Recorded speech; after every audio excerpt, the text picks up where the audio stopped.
What's up, guys? Welcome back. Today we're gonna do some more work on Klaus. He's been running pretty decently okayish for the last little bit while, so now we got some more mods to put on him. Fueling, lots and lots of fueling. Right here I got a Speedmaster 13-gallon fuel cell with the fuel sender, so that way I can know how much gas is actually in them. We're going to run twin Holley 1800 pumps. These should flow a little bit over 2,000 horsepower on E85, and we had to upgrade because even with the dual Walbro 525s and Klaus, was still running out of fuel at like 1,200 horsepower. There was nothing left in it, so then we'd have to run a triple pump, and there's all kinds of stuff, and figure we just get rid of the stock setup and go complete aftermarket. So we got the Holley pumps, we got all these fuel filters, we got 210s and 100 microns, every fuel fitting that we should need. And so to do this though, it doesn't, I'm gonna put it back here because it's really the only spot to put it, but I can't slide it back there, it won't fit.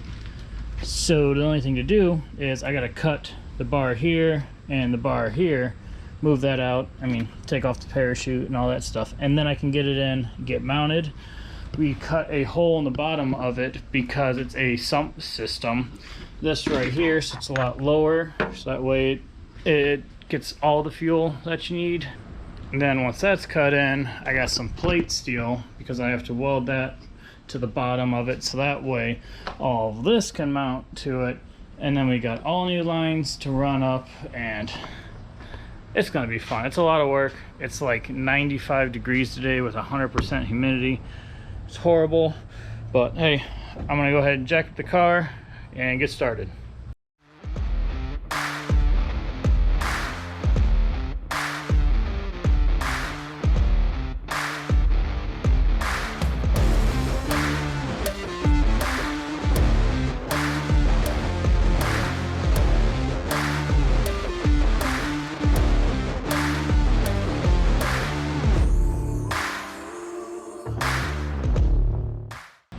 Alright, got the fuel cell test fitted in.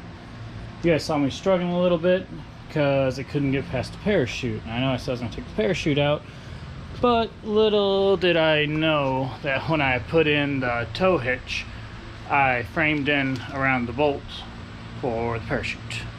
So I had to cut everything out.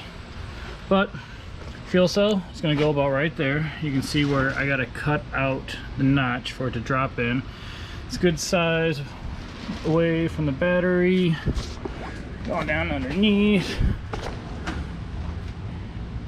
You can see that you need to cut like here, here, or back farther, something like that.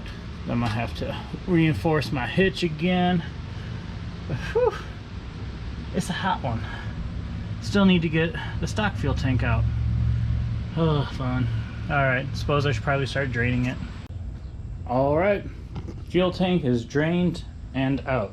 It's actually a big, heavy piece for some reason. There's the Rally Road E36 twin pumps and the hat right here that we will be selling. Got the drive shaft off, crossover tube out. It's all cleaned up in here. Got the filler neck out, and then I will show you underneath the car. Now we can see this is where the fuel tank was. A little rusty, but that's Klaus. I'm gonna clean it up, fix some of this metal, paint it, but there's just like so much room underneath here now. So that's pretty sweet. Don't know what they will probably move the train horn to right there, and I kind of want to get another one and we'll put it right there, so we'll have twin train horns. Of course, you know, like to be obnoxious. Now I got some more room. I'm gonna throw some more welds on this because Klaus likes to rip apart his subframe.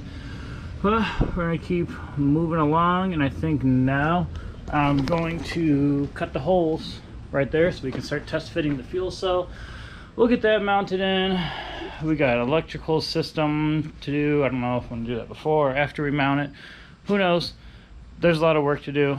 There's a nice charity car show Saturday 3 days from now, well, 2.5 days from now, I'd like to meet. Let's see if we can get everything put in and working by then.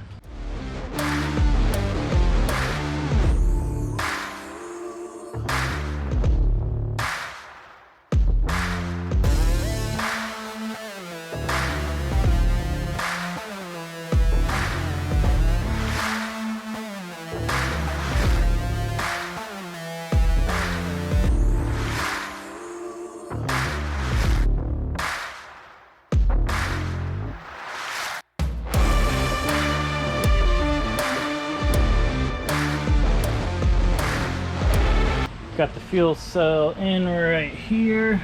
You can see it's all mounted, it's cut up in there. Looking underneath, see the sump right there, and I got a test fit so the fitting's clear. That's really nice. I'm gonna have a plate going from like right here to right here because both the fuel pumps still have to mount underneath of that.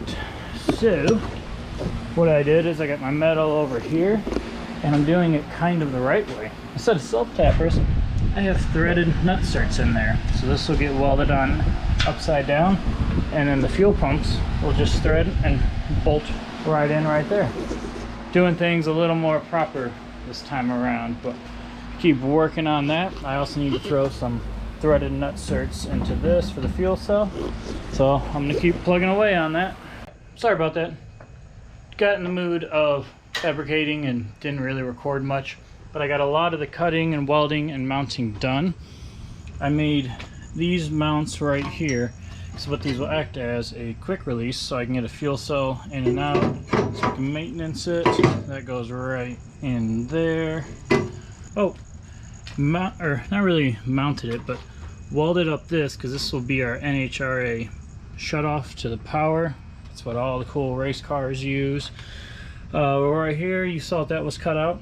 I got more holes drilled, these two plus another two for the hitch, because I ended up having to move the hitch, and I'll show you why. Because the fuel pumps, there's gonna be one there, and another one like right there. They're mounted there. Fuel lines come out. You got this hole right here so it can go up. Got an access panel for my parachute mount right there. It's all nice, welded up, doing pretty good. It's been a whole lot of cutting, a whole lot of welding, a whole lot of everything. I think I've got about 5 hours out here. I don't know what else I've done. Done a whole bunch of stuff, but I'm gonna end it off. I'm getting tired, I'm getting hungry, and I will check back with you guys in the morning. Back again. Actually, it's about 5 hours, 6 hours later from when I started the day. I got out here and just started wiring on Klaus. Didn't really record anything because it's kind of boring. Looks like I didn't get much done, even though I did a lot. So there's our battery cutoff right there. It's all hooked up, secured right there. Got new cables ran over there. Got it ran into a distribution block right there, which shoots over to our MSD solid state relay. And this is for both fuel pumps. We're splitting the amperage between these two, and then the second pump splits in between these two. You got a main power, and then you got your trigger wires and a ground. So that's all put in, and it works. See, power comes on, so like if you're in an accident or something happens, safety crew comes up, hits that, kills all the power to the entire car. Then going under it, I wired up the fuel pumps. You can see they're all mounted right there. This is a ground, and this is the power wire that I have going back up, which you saw. Still got the air horn, got to move that back there, got cables, but yeah, basically what I just showed you took me 6 hours, something like that. All the bolts are nut certed in right there. Moved a bunch of stuff, it's all hooked up, but yeah, not a exciting day. But tomorrow, which you guys will see in a second, I'm going to start throwing the fuel cell in and get the plumbing hooked up, and the car should be started. We'll be right back. All right, we're back, all done with it. There's a few late nights, a few random stuff, just playing with wiring and troubleshooting stuff, getting it to work, stuff that you guys wouldn't be interested in seeing. But Klaus is all done now and ready for the Woodward cruise. So the back in the daylight, you can see looks like this. We got our kill switch, which we're gonna shorten to about right here at some point. Everything's hooked up. The fuel sender, I got a fuel gauge now. You see the tank right there. You can see all the cool pumps ran there. Everything's ran up front. Underneath the seat is the train horn. Got all that, and then added a power inverter right there, and this big fan because it's supposed to be 90 degrees and sunny today for the Woodward cruise. But other than that, I pulled him out. It seemed like he was fine. We're kind of taking him untested, but you know, that's what we do. I'm gonna go ahead and leave it off there, and we'll see you guys in the next video when we're cruising around Woodward.